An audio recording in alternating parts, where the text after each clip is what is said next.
Hammaga assalomu alaykum. Bugungi mavzuyimiz Dyson brendi tomonidan ishlab chiqarilgan очистительlarni Big White seriyasidagi eng katta, eng moshniy очиститель воздухasi BP04 bo'ladi.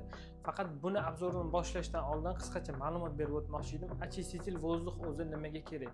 Agar sizda lanjli holatlari, uyqungizda muammo bo'ladigan bo'lsa, yosh bola yoki yosh katta insonlar bor uyga, undan tashqari toza havo sog'lig'ingiz uchun har bitta, ayniqsa bizning iqlimda har bitta uyda bo'lishi kerak bo'lgan texnikalardan biriga kirib qoldi. Endi sizga buni obzor qilib beramiz. Boshqa очистительlardan farqini va nimaga bunaqa qimmat, qanaqa ishlatish kerak, qanaqa rejimlari bor, hammasini podrobniy gapirib berishlikka harakat qilamiz. Xo'p, komplektdan boshlaydigan bo'lsak, sizni vaqtingizni olib o'tirmadik. Komplektni ko'rayotganingizdek mana shu narsalar chiqadi. Bu yerda asosan yuragi, bu yerda ventilyator motori joylashtirilgan. Bu очистителimiz 3 xil filtrda chiqadi. Komplektidan 2 xil filtr chiqadi. Mana bu угольный filtri, HP filtri va ichida mana bu yerda SCO degan filtr chiqadi. Bu filtr aynan shu model очистителda bor. Boshqa brendlarda, boshqa brend очистителlarda bu filtr umuman yo'q. Bu yerda golovkasi, bu yerda pulti, undan tashqari mana bunaqa o'zini pitaniya uchun adapteri chiqadi. Ko'rib turganingizdek, yuragidan boshlaymiz va filtrlari, vazifalarini ham aytib ketamiz. SCO bu filtrni hech qachon siz alishtirmaysiz. Chunki ofitsial saytda ham 10 yil, 12 yildan keyin alishtirishingizni tavsiya qilyapti. SCO filtrining vazifasi ya'ni formaldegidni o'ldirish deb belgilangan. Chunki formaldegidni mana bu filtr ham ushlab qoladi, lekin uni 100% yo'qotib yubormaydi. Bu yerda joylashtirilgan filtr esa uni formaldegidda 100% yo'q qilib yuboradi. Ikkinchi filtrimiz esa mana bunaqa угольный filtr bo'ladi. Bu asosan zararli gaz hamda hidlarni yo'qotishga mo'ljallangan. Bu o'zi угольный filtr ko'pchilik biladi, boshqa очистительlarda ham chiqadi. Bu yerda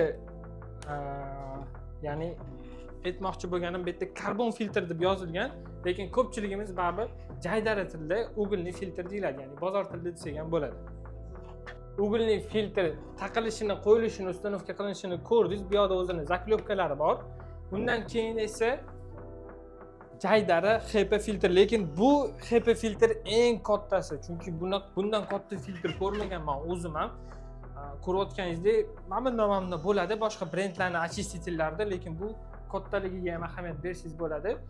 Servis tarafdan keladigan bo'lsak, bizning iqlimda 1 yilda bir marta yoki profilaktika yoki alishtirish kerak bo'ladi. Endi o'zingiz qo'yadigan uyingizni holatidan ham, keyin qanchalik darajada oynani ko'p ochib qo'yasiz, shundan ham kelib chiqib bu ko'rsatkichlar. Undan keyin esa korpus qismi bo'ladi.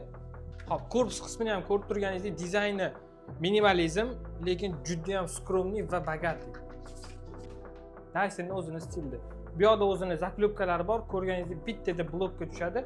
Undan keyingi qismi bu yerda golovkasi bo'ladi. Bu yuragi bo'lsa, bu miyasi. Chunki bu yerda plata, o'zining displeylari joylashtirilgan, hamma operasionka, ya'ni vazifalar, hamma datchik sensorlar mana shu qismda joylashtirilgan. Dizayn tomonidan yana bir marta ahamiyat berish kerak bo'lgan xislati buni очиститель vesi 11,5 kilo. Yosh katta insonlarga noqulaylik yoki ayollarga noqulaylik tug'diradigan tarafi bu transportirovka jarayoni, ya'ni ko'tarib boshqa xonaga yoki boshqa joyga olish yoki tegini tozalab olishga noqulaylik tug'dirishi mumkin. Shu sababdan ham tagiga balonlar qo'ydirilgan, bemalol surib bundan bemalol foydalansa bo'ladi. Yosh bolalar bo'ladigan bo'lsa, pultini yoki yosh kattalar pultini yo'qotib qo'ysa, topa olmasligini, qiynalmasligi uchun mana bu yog'iga korpusida magnit joylashtirilgan, ya'ni pult rasmi ham turibdi bu yerda. Ahamiyat bersangiz, pultni bemalol podstavka sifatida, ya'ni magnit podstavka sifatida korpusidan foydalangan holatda ishlatsangiz bo'ladi. Очистителimizni yoqqanimizdan keyin srazu avto rejimda yonadi. Ko'rib turganingizdek, buni rejimlariga to'xtaladigan bo'lsak, avto, nochnoy rejimi bor, breeze, cooling hamda ruchnoy rejimlari bor. Ya'ni o'zingiz bemalol sozlab olsangiz bo'ladi. Parametrga keladigan bo'lsak, qisqacha to'xtalib o'tamiz. 100 kvadrat metrlik joyga mo'ljallangan va qolgan очистителlardan farqi bu havoni 10 metr uzoqligigacha, 10 metr radiusda bemalol yetkazib beradi. Bu ya'ni motorni, ventilyatorning kuchini belgilab turadi. Pultini ko'rsangiz bo'ladi, juda ham chiroyli, xitcham qilib ishlangan minimalizm dizaynda.